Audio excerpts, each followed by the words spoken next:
Good morning students. आज हम आपको ABST के इम्पोर्टेंट क्वेश्चंस की श्रृंखला में हम आपको सांख्यिकी के उद्भव, विकास एवं इसके संदर्भ में होने वाले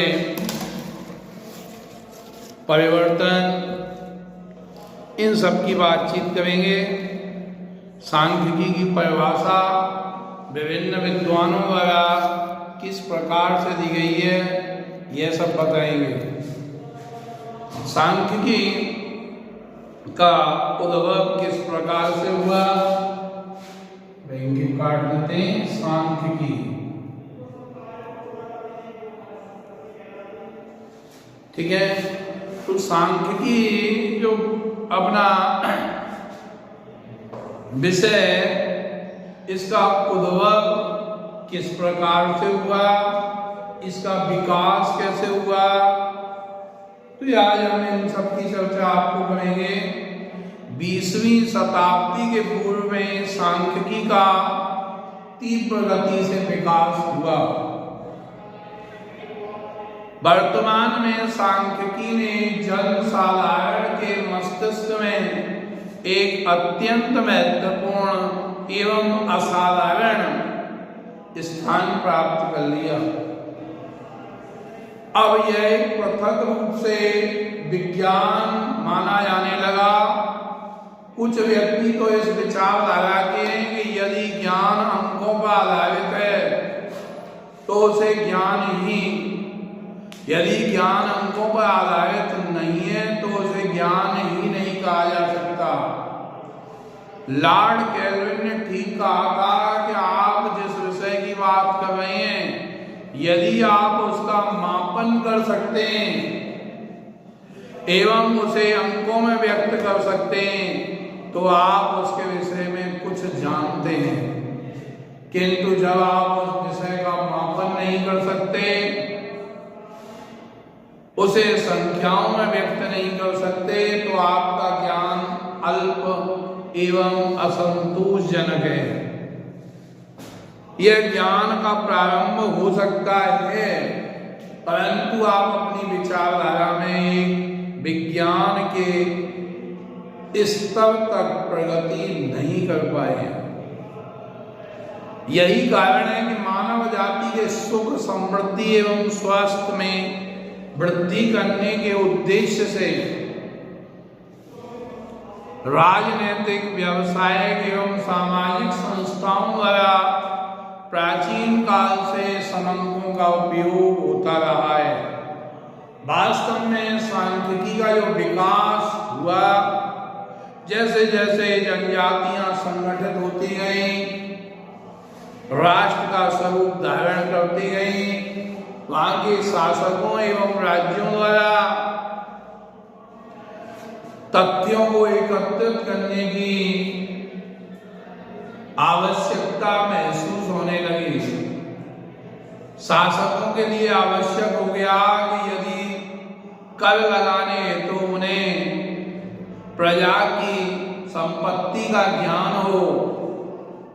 इसी प्रकार किसी युद्ध को लड़ने के लिए सैन्य शक्ति का ज्ञान भी आवश्यक है। तो धीरे धीरे यह राजाओं की, शासकों की एक आवश्यकता हो गई। अतः स्पष्ट है कि सांख्यिकी की उत्पत्ति सही अर्थों में देखी जाए तो ये राजाओं का विज्ञान है। इसे हम क्या कहते हैं? राजाओं का विज्ञान। राजाओं का विज्ञान क्यों कहा गया? क्योंकि राजाओं को इसकी विशेष आवश्यकता होती थी और राजा समंकों को एकत्रित करने का कार्य अपने किसी गणतज्ञ से कराया करते थे। इसलिए इसे साइंस ऑफ किंग कहा जाने लगा। क्या कहा जाने लगा? Science of Kings. तो ये साइंस ऑफ किंग्स के रूप में प्रचलन में आई। प्राचीन काल में राजा महाराजा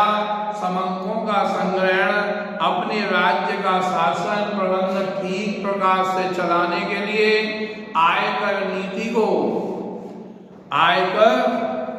को निर्धारित करने और सैन्य शक्ति का अनुमान लगाने के उद्देश्य से करवाते थे।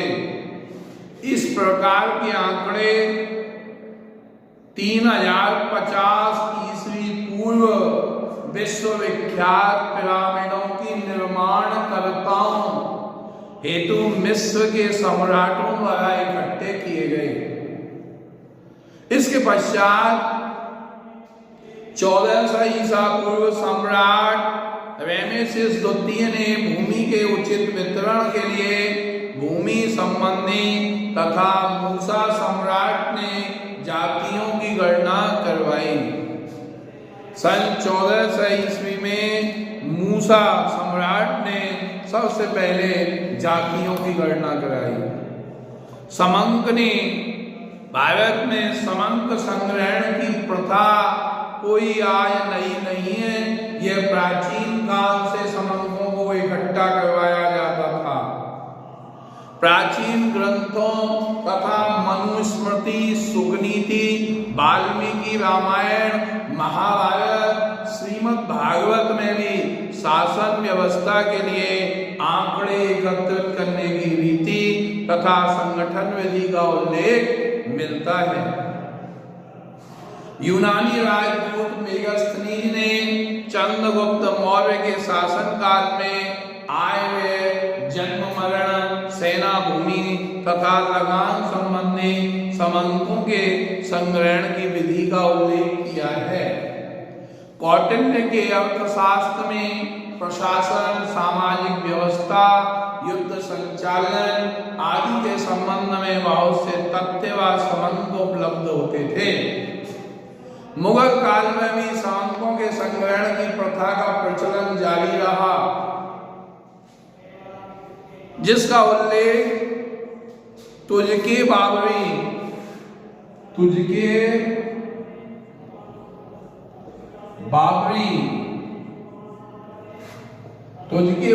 में इसका उल्लेख मिलता है। और आईने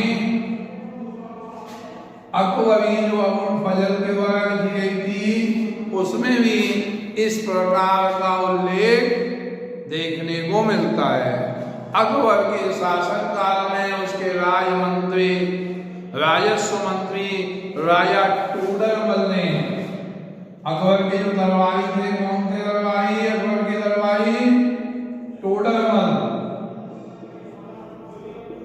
टोडरमल ने जमीन नापने की भूमि दी थी, जमीन नापने की इकाई दी थी।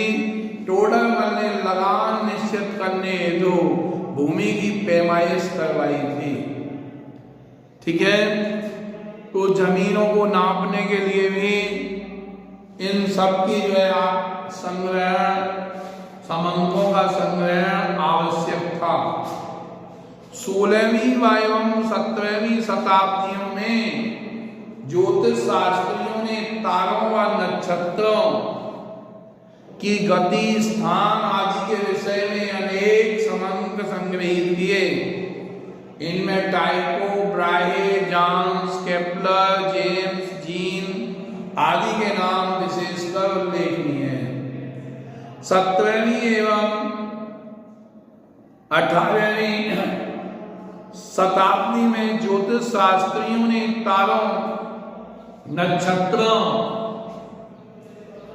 की गति, स्थान आदि के विषय में अनेक प्रकार के समंक संग्रहित किए। इनमें टाइको, Brahe, John's, Kepler, James, jeans आदि के नाम विशेषकर उल्लेखनीय हैं।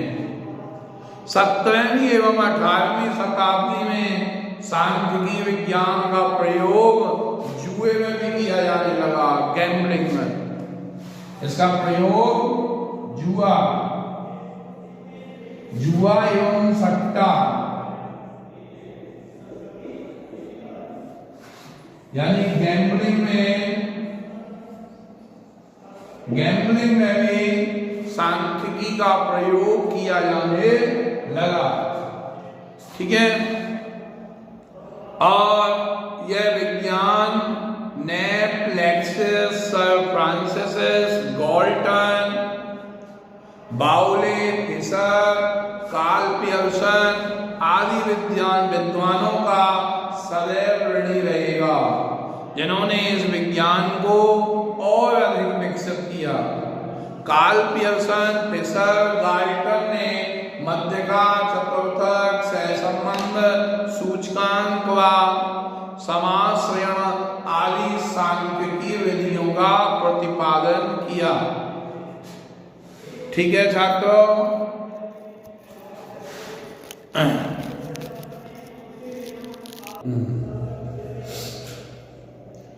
20वीं शताब्दी में तो स्वयं में एक सांख्यिकीय युग बन गया,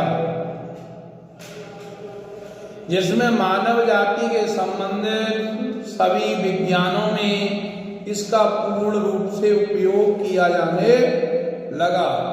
आर्थिक, सामाजिक एवं राजनीतिक समस्याओं के अध्ययन एवं समाधान के लिए समंकों का प्रयोग अत्यंत आवश्यक हो गया। सांख्यिकी आज ज्ञान की वह शाखा है जो प्रत्येक व्यक्ति को प्रभावित करती है और जीवन के अनेक बिंदुओं को स्पर्श करती है। डॉक्टर बावले कहते हैं संबंध में कि सांख्यिकी का ज्ञान एक विदेशी भाषा अथवा बीजगणित के ज्ञान की भांति है। यह किसी भी समय एवं किन्हीं दशाओं में उपयोगी सिद्ध हो सकता है। ठीक है, अब बात करते हैं हम सांख्यिकी के अर्थ एवं परिभाषाओं की। सांख्यिकी का अर्थ क्या है, सांख्यिकी का अर्थ क्या है, परिभाषा क्या है, तो अब बातचीत करते हैं हम इसकी परिभाषा की, अर्थ की। ठीक है, सांख्यिकी के अर्थ की बात करें तो अंग्रेजी भाषा का शब्द स्टैटिक्स, अंग्रेजी भाषा का स्टैटिक्स, स्टैटिक का निर्माण जर्मन भाषा के स्टैटिक्स से हुआ है। जर्मन भाषा के स्टैटिक्स, STASTICS, ठीक है, स्टैटिक्स से हुआ और लैटिन भाषा के स्टेटाउस शब्द से बना है, अथवा इटालियन भाषा के स्टैटिस्टा शब्द से इसका निर्माण हुआ है। कुछ लोगों का ऐसा मानना है कि स्टैटिक शब्द का प्रयोग सर्वप्रथम विलियम शेक्सपियर ने अपनी पुस्तक वर्ड्सवर्थ में इसका उपयोग किया, लेकिन अब लेखों में कुछ इस प्रकार से प्राप्त होता है कि सन 1749 में जर्मनी के प्रसिद्ध गणितज्ञ गॉटफ्राइड एचेनवाल ने सबसे पहले इस शब्द का 1749 में गॉटफ्राइड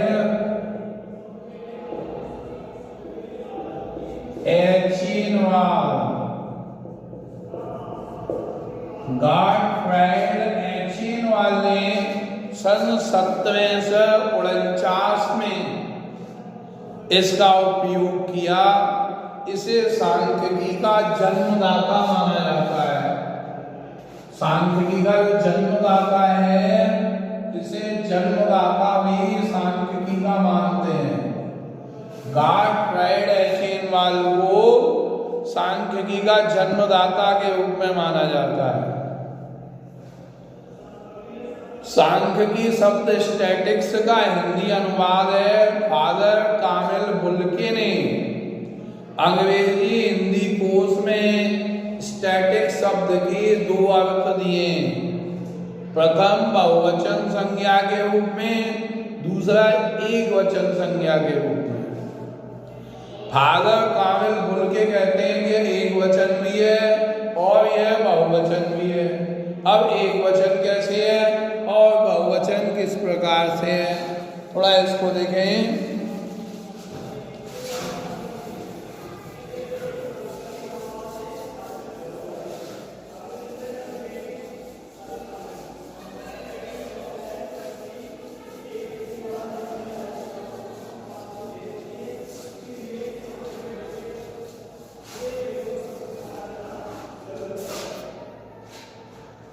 फादर कामिल बुलके, ये सांख्यिकी को कहते हैं एक वचन के रूप में। एक वचन के रूप में तथा बहुवचन के रूप में, सिंगुलर और प्लूरल दोनों ही रूप में बताया। ठीक है। सांख्यिकी शब्द स्टैटिक्स का हिंदी अनुवाद है और यह एक वचन और दो बहुवचन दोनों में इसका प्रयोग किया जाता है। अब बहुवचन संज्ञा के रूप में सांख्यिकी का आशय समंकों या आंकड़ों को एकत्रित करना है। बहुवचन रूप में क्या है? बहुवचन रूप में सांख्यिकी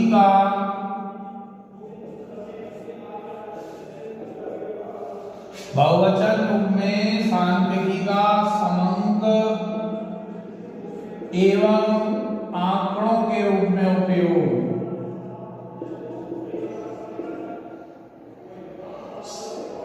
समंक हमेशा बहुत सारे होते हैं, इसलिए इसको बहुवचन में रखा गया।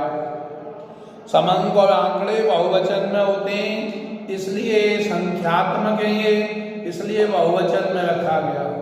व्यक्तिगत इकाई से संबंधित समूहबद्ध संख्यात्मक समंक इस श्रेणी में आते हैं तथा खाद्य उत्पादन के समंक, बेरोजगारी के समंक, जनसंख्या के समंक, राष्ट्रीय आय के समंक, ये सब जो है इसमें बहुवचन में शामिल किए जाते हैं। ठीक है। एक वचन के रूप में तो अब बहुवचन में समझ में आ गया समंक एवं आंकड़े। काय काय के समंक है भाई? हाँ जी, व्यक्तिगत इकाइयां,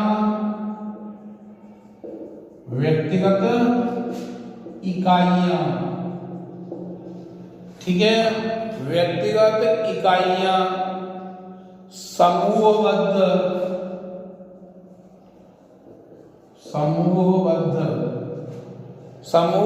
रूप में संख्यात्मक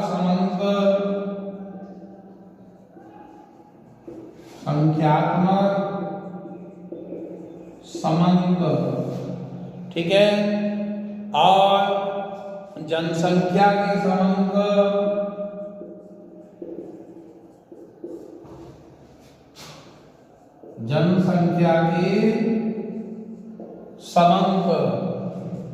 ठीक है, राष्ट्रीय आय के समंक, ये सब बहुवचन में, ये बहुवचन में शामिल किए जाएंगे। अब बात आती है एक वचन में। एक वचन संज्ञा के रूप में सांख्यिकी से तात्पर्य उन सांख्यिकीय सिद्धांतों एवं विधियों से है जिनका प्रयोग संख्यात्मक तथ्यों द्वारा अनिश्चितता के मध्य निर्णय लेने तथा सिद्धांतों के परीक्षण में सहायक होता है। इसमें समंकों का संग्रहण, वर्गीकरण, प्रस्तुतीकरण, विश्लेषण, निर्वचन आदि विधियों को शामिल किया जाता है। ये तो बहुवचन के रूप में आ गया। अब यहाँ एक वचन के रूप में किस किस को शामिल करेंगे? एक वचन में प्रस्तुतिकरण, वर्गीकरण, संग्रहण, प्रस्तुतिकरण, वर्गीकरण,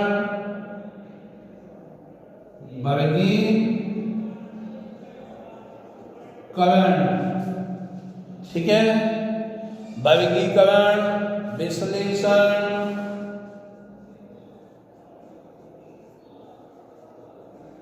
एवं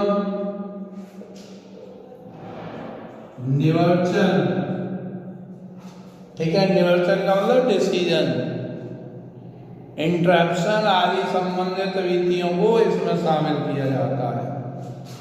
देख लें जरा,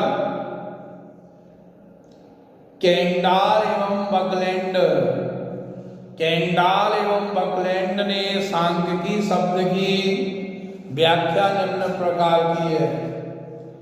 बहुवचन के रूप में व्यक्तिगत इकाइयों के समूह से संबंधित संख्यात्मक तथ्य, एक वचन के रूप में समंकों के संग्रहण, विश्लेषण, निवर्चन का विज्ञान है।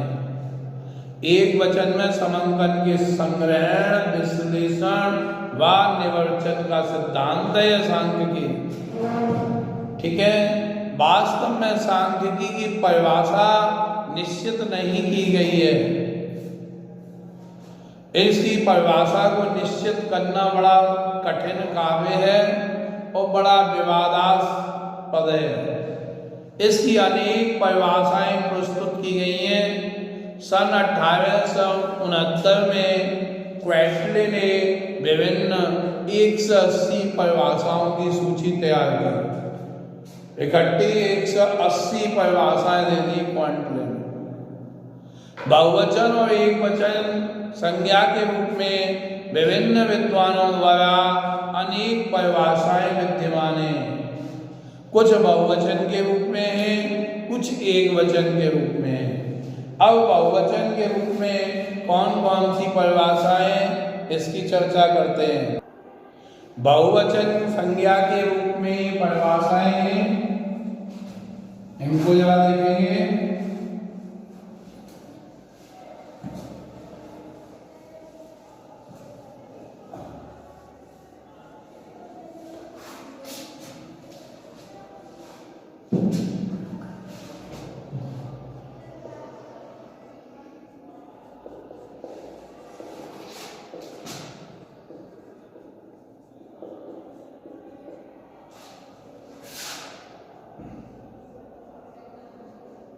बहुवचन सांख्यिकी के रूप में परिभाषाएं।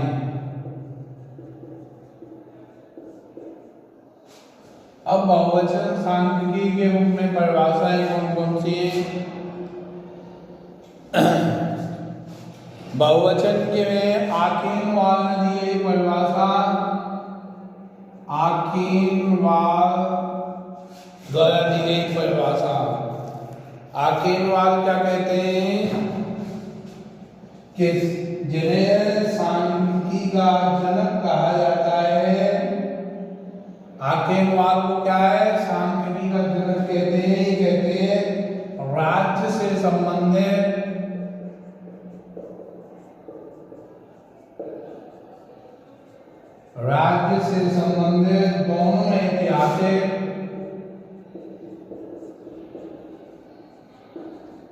दोनों ऐतिहासिक और विवरणात्मक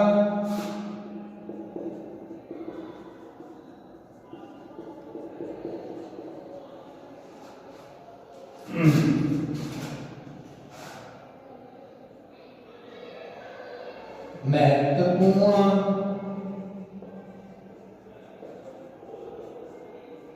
समंकों का संग्रहण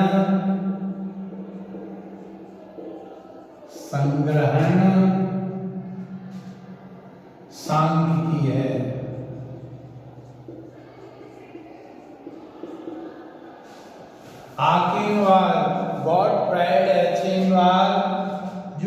जिसे जन्मदाता कहे जाते हैं वह कहते हैं राज्य से संबंधित, ठीक है, किसी राज्य से संबंधित दोनों ऐतिहासिक और विवरणात्मक महत्वपूर्ण समंकों का संग्रहण ही सांख्यिकी है। ठीक है। इसके बाद दूसरे विद्वान हैं वेवेस्टर।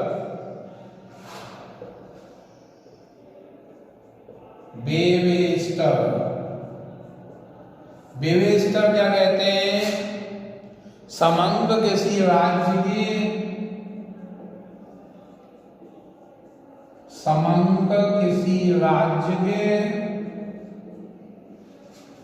समंक किसी राज्य के निवासियों की दशा,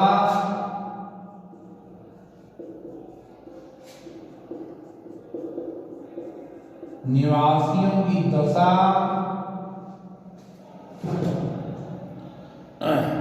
से संबंधित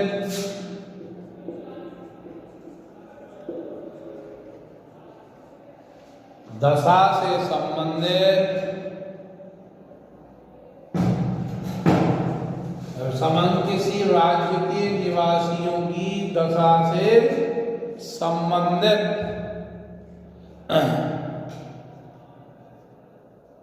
संख्याओं के सारणीबद्ध, संख्याओं के सारणीबद्ध, संख्याओं के सारणीबद्ध या वर्गीकृत रूप, या वर्गीकृत रूप से व्यवस्थित किए जा सकते हैं।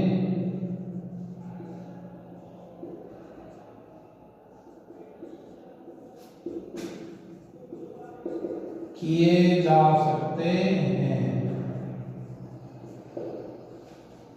ठीक है। तो वेवेस्टर कहते हैं समंक किसी राज्य के निवासियों की दशा से संबंधित संख्याओं के सारणीबद्ध या वर्गीकृत रूप से व्यवस्थित किए जा सकते हैं। डॉक्टर बावले क्या कहते हैं संदर्भ में? डॉक्टर बावले जो कि वह सांख्यिकी में इनका बहुत बड़ा योगदान है। बावले कहते हैं समंक किसी अनुसंधान से संबंधित विभाग में तथ्यों का संख्यात्मक विवरण है जिन्हें एक दूसरे से संबंधित रूप में प्रस्तुत किया जा सकता है। इस परिभाषा में समंकों की 3 विशेषताओं का वर्णन किया गया। समंक अनुसंधान के किसी क्षेत्र से संबंधित तथ्य होते हैं। समंक संख्याओं में प्रस्तुत तथ्य हैं। यह सजातीय हैं, यह सजातीय या तुलनीय हैं।